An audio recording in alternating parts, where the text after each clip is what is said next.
तीन तिगाड़ा काम बिगाड़ा। तीन बहुओं के रवैये से सासू माँ बहुत परेशान थी। दरअसल बात ये थी कि तीनों बहुओं में किसी बात को लेकर अनबन हो गई थी। तब से ही तीनों एक दूसरे से मुंह फुलाए रहती थी। ना कोई सीधे मुंह किसी से बात करती, ना किसी का कहना मानती। पड़ोसी भी इस बात को जानते थे और जाने कैसे कैसे बातें भी करते। इसीलिए सासू माँ ने तीनों बहुओं को तुरंत अपने कमरे में बुलाया।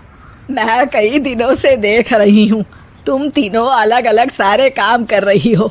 ये सब नहीं चलेगा, तीनों को मिलकर ही काम करना पड़ेगा। सास की बात सुनकर एकदम से बड़ी बहू बोल उठती है।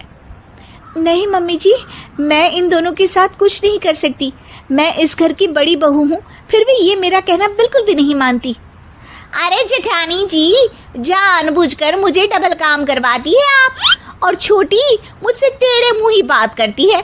इन दोनों के बीच हमेशा सैंडविच बन जाती है मेरी, और मैं हमेशा आलू की तरह बीच में मसली जाती हूँ।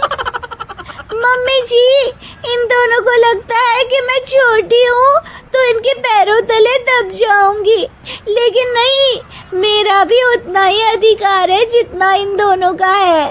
बड़ी आई दोनों मेरी चुगली करने के लिए, मुझे क्या कम समझ रखा है।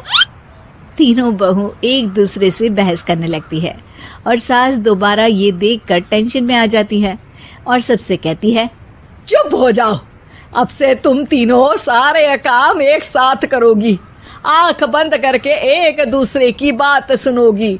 तुम तीनों इस बात को गांठ बांध लो, वरना अगली छुट्टियों में तुम्हारा अपना मायके जाना कैंसिल।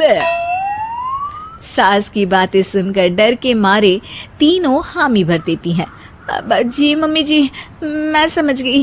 हाँ मम्मी जी, जैसा आप कहें, आप जो कहेंगी मैं वही करूंगी। तीनों बहू सास की बात को गांठ बांध लेती है और वादा करती है कि अब से सारे काम वो तीनों एक साथ मिलकर ही करेंगी। ये सब देखकर सास खुश हो जाती है और वहां से चली जाती है। नीचे जाकर वो देखती है कि घर में शर्मा जी आए हुए होते हैं।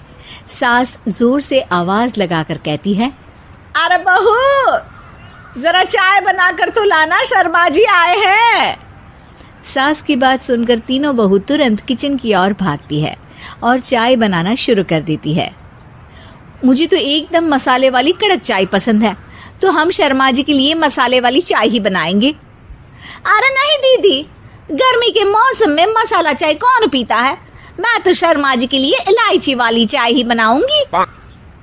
ये कैसी बात कर रही हैं आप दोनों? मेरी मम्मी ने सिखाया है कि मेहमान को ज्यादा दूध और शक्कर वाली चाय देनी चाहिए, वरना वो घर वालों को कंजूस समझते हैं। तो मैं तो शर्मा जी को ऐसी ही चाय दूंगी। तीनों बहुएं अपने अपने तरीके से चाय में शक्कर, मसाला, पत्ती सब डाल देती है। उबलने के बाद तीनों मिलकर चाय बाहर लेकर जाती है और शर्मा जी और सासू माँ को देती हैं। चाय पीने के बाद शर्मा जी सासू माँ को देखकर शर्मा जाते हैं और शर्मिंदा महसूस करते हैं कि आखिर उन्होंने चाय पीने के लिए हामी क्यों भरी। सासू माँ भी चाय पीना शुरू करती है और कहती हैं, अरे बहू, ये कैसी चाय बनाई है? चाय है या मीठे दूध की बासुंदी? हाँ, चाय अच्छी नहीं लगी क्या? कोई बात नहीं, हम पराठा बनाकर लाते हैं। चलो चलो अंदर। हाँ चलो। हाँ, आती हूँ मैं भी। नहीं नहीं, मेरा पेट चाय ने ही चौपट कर दिया, वही काफी है। पराठे से पोपट नहीं करवाना, मैं तो चलता हूँ। शर्मा जी चुपचाप पतली गली से निकल जाते हैं। अगले दिन सास बहुओं से कहती है, अरे बहू, जाओ जाके ऊपर के गेस्ट हाउस की सफाई कर दो। कल हमारे यहाँ मेरे दूर के रिश्तेदार आने वाले हैं, तो पूरे कमरे को चमका देना, समझी? तीनों बहू सास की बात को मानकर ऊपर सफाई करने चली जाती हैं और तीनों कमरे की सफाई चालू कर देती है। बड़ी बहू मकड़ी के जाले साफ करती है, तो बीच वाली झाड़ू लगाना और छोटी वाली सर्फ डालकर जमीन धोना शुरू कर देती है। अरे दीदी, जेठानी जी, अभी मैंने पूरी फर्श धोई और आप फिर से धूल नीचे गिरा रही हैं।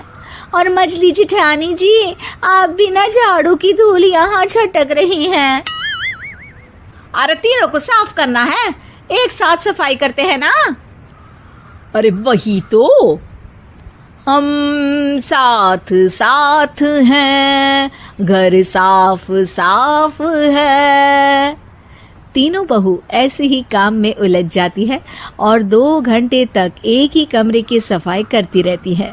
बहुत देर से अपनी बहुओं को ना देखने के कारण सास ऊपर कमरे में उन्हें देखने जाती है, लेकिन कमरे में घुसती ही वो गीली फर्श पर फिसलने के कारण नीचे गिर जाती है। ओरी मोरी मैया, हड्डी मरोड़ के रख दी। आए मेरी तो कमर ही टूट गई रे। तीनों बहुएं सास को उठाती हैं और बिस्तर पर सुला देती है। अरे मेरे हाथ पैर दर्द कर रहे हैं, दबा दो आराम मिलेगा। हाँ जी माँ जी। अरे जी माँ जी माँ जी। और तीनों बहुएं एक साथ सास के हाथ को दबाना शुरू कर देती हैं। माँ की तो चीख ही निकल जाती है और नतीजा ये होता है कि सास के बचे हुए शरीर में भी दर्द उठ जाता है। हाय राम, ये क्या कर दिया तुम तीनों ने। अरे मेरी तो किस्मत ही फूटी है कि तुम जैसी बहुएं मुझे मिली। हे भगवान, पूरे शरीर में दर्द बढ़ गया है। अब तो पता नहीं कि चल भी पाऊंगी या नहीं। माफ करो, मुझे गलती हो गई मुझसे कि तुम तीनों को एक साथ काम करने के लिए बोला।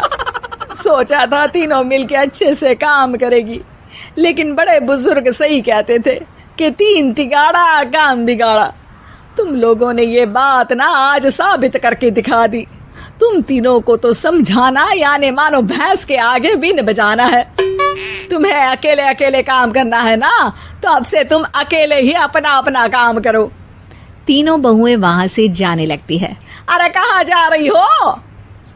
आप ही ने तो कहा कि अपना अपना काम तो मुझे मुल्तानी मिट्टी लगानी है। अरे मुझे भी तो नेल पॉलिश लगानी है, मुझे ना मेहंदी लगानी है। सास अपना सर पीट लेती है और कहती है, अरे मुझे भी लगाना है कुछ। क्या माँ जी? क्या माँ जी? क्या माँ जी? तुम्हारे घर वालों को फोन तुम्हारी हरकतें बताने के लिए।